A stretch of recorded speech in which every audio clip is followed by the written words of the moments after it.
Here's an update of my Nanocube 28 gallon and Fusion 10 gallon for mid-July 2016 update. Not a lot has changed, but I'll talk about it next.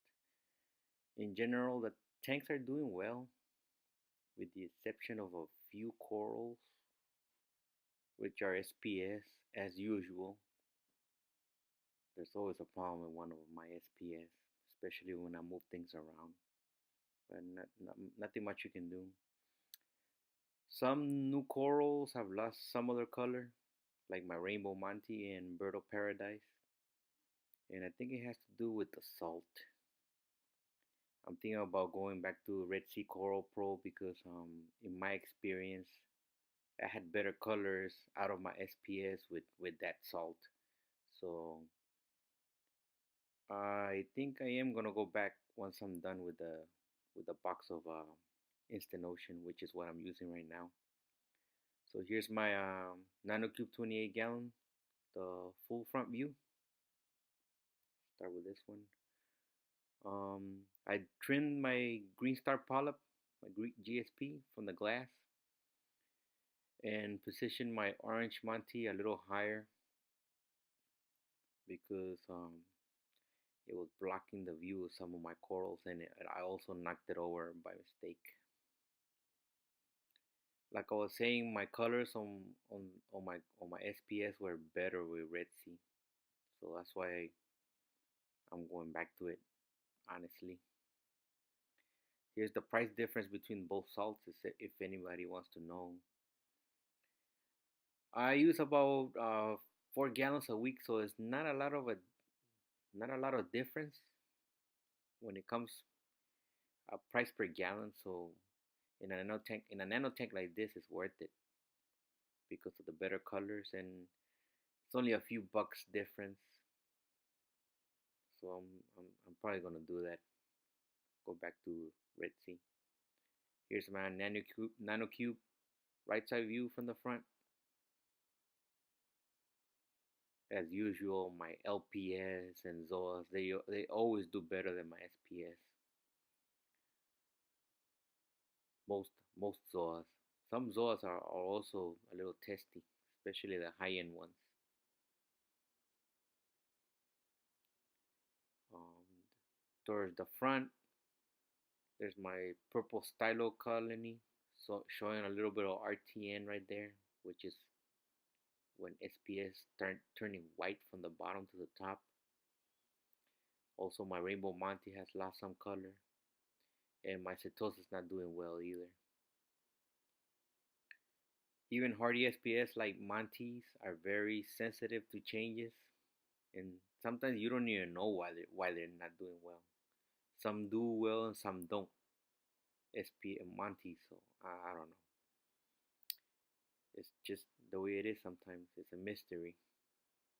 See that grafted monte is growing and looking great. And then right next to it is the Setosa, which is pretty much almost dead. I've never had a problem with green star polyp. Some people can't grow those, but I can. Maybe because I feed a lot. There's my Nanocube left side view from the front. Since I moved the core right there in the front, now the big sunset monti colony is more visible because my orange monti cap was completely covering it up. So now you can see it. So now my orange monti colony is slightly higher and repositioned because I knocked it over from its from the base rock. Oh yes, it was a pain in the ass to put this thing back together right there, since it's such a huge piece. I use JB Waterweld and Loctite super glue gel to glue my corals, just in case somebody was wondering what I use. Here's my Fusion 10 gallon full front view.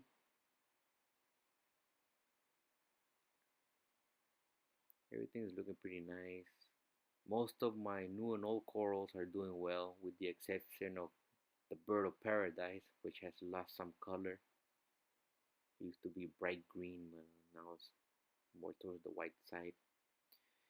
I was having a bleaching incident on this particular tank when I moved my stuff around from last time, but it has since stopped except for the sponge dotes SPS. I've had bad luck with those. As incredible as it seems, I'm gonna add 6 more corals to this little tank right here. Oh yes, it's gonna be crowded. I'll probably unfortunately the shipment didn't make it for this video, so I'll add it on the next one. Here's my Fusion 10-gallon right side view from the front.